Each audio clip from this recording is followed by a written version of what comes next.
10 ఏళ్ల పాటు ఎండాకాలంలో కూడా నిండుకుండలో ఉన్న జలాశయాలు నేడు అడుగంటిపోతున్నాయి. ఉమ్మడి నల్గొండ జిల్లాలో జలాశయాల నుంచి సాగునీరు అందక పంటలు ఎండిపోతున్నాయి. ఇక నాగార్జున సాగర్ ప్రాజెక్ట్ డెడ్ స్టోరేజీకి చేరుకుంది. సాగునీటి పంపిణీపై ప్రభుత్వానికి అవగాహన లేకపోవడం, ముందస్తుగా బ్లూ ప్రింట్ను రూపొందించుకోకపోవడమే కాక ఆంధ్ర అక్రమ నీటి తరలింపుపై కఠినంగా ఉండకపోవడం వల్ల నల్గొండ జిల్లాకు తీవ్ర నష్టం జరుగుతోంది. డెడ్ స్టోరేజీకి చేరడంతో సాగర్ ఆయకట్టు ప్రాంతాలు కరువు క్షేత్రాలుగా మారుతున్నాయి. ప్రభుత్వ నిర్లక్ష్యంతో సాగు, తాగునీరు కష్టాలు ఎదురవుతున్నాయని అన్నదాతలు ఆవేదన వ్యక్తం చేస్తున్నారు.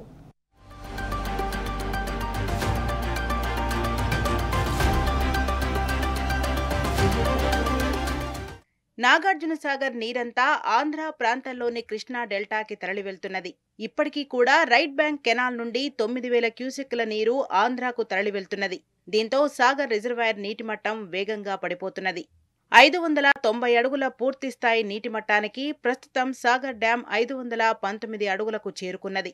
312.045 టీఎంసీల నీటి నిల్వ సామర్థ్యానికి ప్రస్తుతం 149 టీఎంసీలు నీరు మాత్రమే డ్యాంలో నిల్వ ఉన్నాయి. రైట్ బ్యాంక్ కెనాల్కు రోజుకు 9,000 క్యూసెక్ల చొప్పున అధికారులు విడుదల చేస్తున్నారు. ఒక విద్యుత్ ఉత్పత్తి ద్వారా పోయే నీరు, సీపేజ్ ద్వారా పోయే నీరు కూడా దిగువన ఉన్న ఆంధ్రాకే తరలి వెళ్తున్నది. దీంతో తెలంగాణకు పెద్ద ప్రమాదం పొంచి ఉందనే అభిప్రాయం వ్యక్తమవుతుంది. దీనికి తోడు శ్రీశైలం వద్ద పోతిరెడ్డిపాడు హెడ్ రెగ్యులేటర్ను నిర్మించి నీరు దోచుకుపోయి తెలంగాణ రైతుల నోట్లో మట్టి కొడుతున్నది ఆంధ్ర సర్కార్. ప్రస్తుతం శ్రీశైలంలో రిజర్వాయర్ కూడా డెడ్ స్టోరేజ్కు చేరుకుంది. కేటాయింపులకు మించి ఆంధ్ర అప్పనంగా ఎక్కువ నీటిని దోచుకుని పోవడంతో సాగర్ వట్టిపోయింది. ఇప్పుడు కేవలం సాగర్లో 10 అడుగుల నీరు మాత్రమే లభ్యత ఉన్నది. అంటే కేవలం 22 టీఎంసీల నీరు మాత్రమే ఉంది. 510 అడుగుల డెడ్ స్టోరేజీకే చేరుకుంటే నీటి లభ్యత అనేది ఉండదు. లిఫ్ట్ కెనాల్కు ఎత్తిపోతల పథకాలను నీరు అందివ్వడం కష్టమవుతుంది. దీంతో పాటు సాగునీటి కష్టాలతో పాటు తాగునీటి కష్టాలు రాబోతున్నాయి. ఇంత దగ్గర నల్గొండ జిల్లా దగ్గర నీళ్లు లేవు. 20 రోజులకు ఒక్కనాడు వస్తున్నాయి, పోతున్నాయి. పొలాలేమో ఎండిపోతున్నాయి, పసల మేపుతున్నాం. సాగర్ నీళ్ళు మా నీళ్ళు మాకు కావాలి. మీరు ఎక్కడ చేస్తుర్రు, ఏడ ఉంటుర్రు, మీరు ఏమంటారు రైతులకు చేస్తున్నామనే కానీ ఏది చూడండి, అధికారుల తోలండి, మీరు తోలి మా పొలాలు చూడండి. మీదంతా చాలా ఘోరంగా ఉందండి.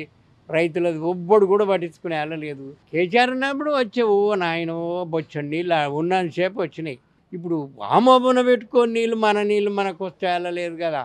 జర నీళ్ళు ఇడిచి జర మా పొలాలు మాకు కాపాడాలని కోరుతున్నామండి. అప్పాజిపేట విలేజ్ అన్న మాది.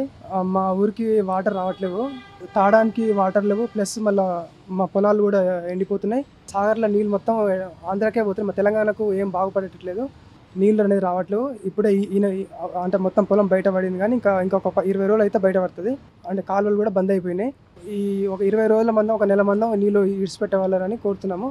ప్రధానంగా నల్గొండలోని 900 ఫ్లోరైడ్ పీడిత గ్రామాలకు, హైదరాబాద్ జంట నగరాలకు, రంగారెడ్డి మహబూబ్ నగర్ జిల్లాలకు మంచినీటి ఎద్దడి రావడంతో అధికారులు మల్లగుల్లాలు పడుతున్నారు. ఇప్పటికే సాగర్ ప్రాజెక్టు వట్టిపోయి కళావిహీనంగా దర్శనమిస్తున్నది.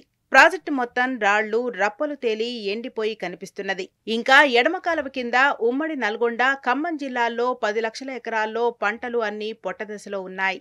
వాటిని బ్రతికించుకోవాలి. మరో 20 రోజుల పాటు వాటికి నీరందిస్తేనే పంట చేతికందుతుంది. లేదంటే పంటలు ఎండిపోయే ప్రమాదం ఉంది. ప్రస్తుతం సాగర్ డ్యాంలో ఉన్న నీరంతా ఈ 20 రోజులు పంటలు బ్రతికించేందుకు వాడుకునే అవకాశం ఉంది. ఆ తర్వాత డ్యాం డెడ్ స్టోరేజ్కు చేరుకుంటుంది. ఆ తర్వాత తాగునీటి అవసరాలు ఎలా తీర్చాలి అని తలలు పట్టుకుంటున్నారు ఇరిగేషన్ అధికారులు, హైదరాబాద్ జలమండలి అధికారులు. సాగర్ నుంచి వాటర్ సరిగ్గా రైతులకు అంతలేవు. చివరి దాకా అవి మొత్తం ఆంధ్రాకి కొట్టేసుకపోతురు. ఇదివరకు కేసీఆర్ ఉన్నప్పుడు ఎప్పటికైనా మంచిగా వచ్చేది, ఇప్పుడు వస్తలేవు. దాని గురించి మన ముఖ్యమంత్రి గారైనా, ఇక్కడ ఉన్న ఎమ్మెల్యేలైనా దాన్ని పట్టించుకొని మన నీళ్ళు మనకు వచ్చేటట్టు చూడాలని కోరుతున్న ప్రభుత్వాన్ని. ఎస్ఆర్ఎస్పి కాలువ వాస్తవానికి ఎప్పుడైనా కానీ గత టీఆర్ఎస్ గవర్నమెంట్లో డిసెంబర్ 6, 7, 8 తారీఖులో వదిలేరు నీళ్ళు. ఈసారి నెల లేటుగా జనవరి 2వ తారీఖు నాడు వదిలేరు. మనం వాస్తవానికి ఇక్కడ రైతాంగంగా గవర్నమెంట్ ఒకవేళ నీళ్ళు ఇవ్వలేని టైంలో, నీళ్ళు కాక ప్రాజెక్టుల సమృద్ధిగా నీళ్ళు లేవు, యాసంగి సీజన్లో ఇవ్వలేనప్పుడు రైతులకు మెసేజ్ పెట్టాలి కంపల్సరీగా.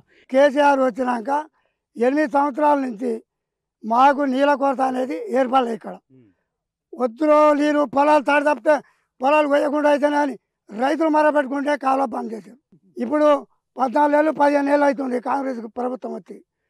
ఇప్పుడు ఆనకాలం లేవు నీళ్ళు, యాసంగి లేవు, ఇంతవరకు ఒక నీళ్ళ చుక్క రాలేదు, ఏది రాలేదు. ఇక రైతులు ఏం లేదు, గొడ్డ నీళ్ళ కూడా తాగే పరిస్థితి లేదు. మొత్తం ఇట్లా చూస్తే పొలాలు మొత్తం పచ్చగా ఉన్నాయి, అన్నీ ఈనాయి, పొట్ట దశలు ఉన్నాయి, మొత్తం ఎండిపోతున్నాయి.